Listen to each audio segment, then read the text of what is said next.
interesting as well as vomit inducing. So please, if you're eating something, maybe stop or pause the video until you're finished. Okay, you good? Here we go. Usually when you think of mummies, you probably think of this, or maybe this guy. But a tomb was discovered inside a hillside in Hunan province, China, and inside it was the astonishingly well-preserved body of Xin Shui, also known as Lady of Dai, who was the wife of the Marquis of Dai and lived during the Han Dynasty. Now obviously she doesn't look all that good, but keep in mind, she's over 2,000 years old, and for a 2,000-year-old, she's pretty hot. This lady is like the Miranda Kerr of 2,000-year-olds, because while most thousands-year-old ladies have already turned into a human Slim Jim, researchers were shocked that Lady of Dai still had all of her hair and eyelashes. Her skin was not only intact, it was also soft. All of her organs were accounted for, and she can still bend her arms and legs. After examining her body, researchers concluded that Lady Dai died when she was about 50 years old, and she obviously had not been watching what she eats because she was overweight, she suffered from diabetes, high blood pressure,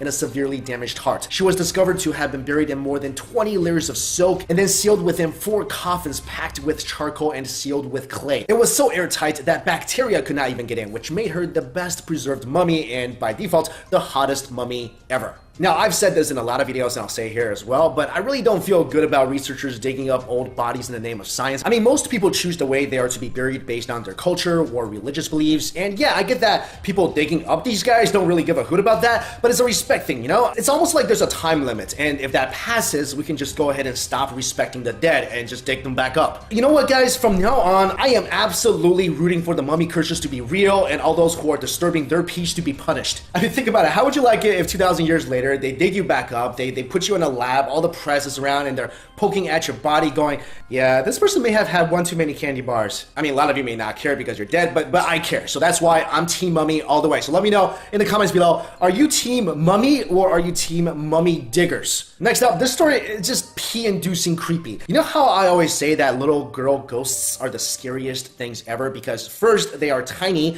and tiny creepy things are always more dangerous than big or normal-sized ones. Also, little girl ghosts they're always so pale, and they can put their hair over their faces and walk around all faceless, and that's just terrifying. And every horror movie ever made has taught me that if one of these little girl ghosts wants to be your friend, you need to say no, run away, and at the same time lob salt bombs at her. So this story was sent to me about a woman named Hannah Butler, and she was on a ghost walk one day, and during the tour they passed by a location in East Yorkshire where the guide told everyone in the group that a little girl ghost was sometimes spotted looking out at sea waiting for her daddy. So Hannah was pretty skeptical of the whole thing, but she decided to take a bunch of photos, and one of the pictures showed this. Yep, that's a little girl ghost. And of course, long black hair, white dress, at least she's not soaked in water. Hannah was obviously freaked out, but for some reason she went back during the day with a friend and the guide, and they built a makeshift yes or no Ouija board thing and started talking to the little girl, who said that she wanted to be Hannah's friend. And from that day on, Hannah says she kept seeing the little girl in her dreams. She keeps thinking about the little girl even though she's now hundreds of miles away.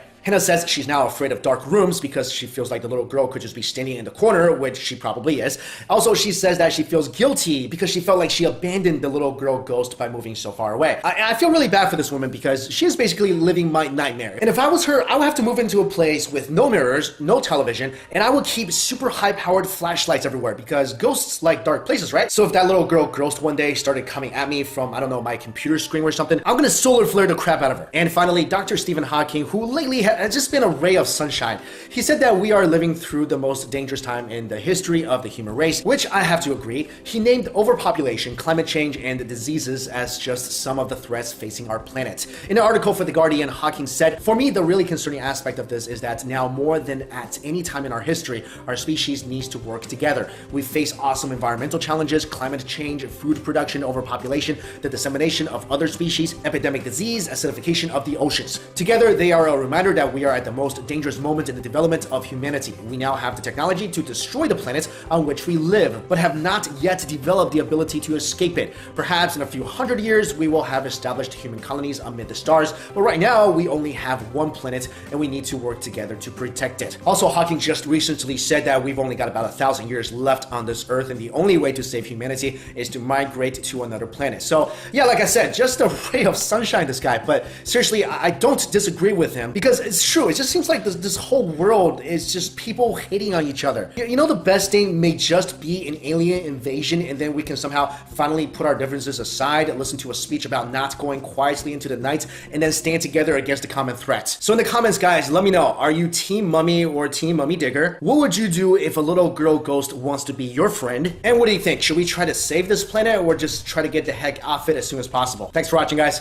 See you. Hey guys, it's Mike Chen. This story we're about to talk about is pretty interesting as well as vomit inducing. So please, if you're eating something, maybe stop or pause the video until you're finished. Okay, you good? Here we go. Usually when you think of mummies, you probably think of this, or maybe this guy. But a tomb was discovered inside a hillside in Hunan province, China, and inside it was the astonishingly well-preserved body of Xin Shui, also known as Lady of Dai, who was the wife of the Marquis of Dai and lived during the Han Dynasty. Now obviously, she doesn't look all that good, but keep in mind, she's over 2,000 years old, and for a 2,000-year-old, she's pretty hot. This lady is like the Miranda Kerr of 2,000-year-olds, because while most thousands-year-old ladies have already turned into a human Slim Jim, researchers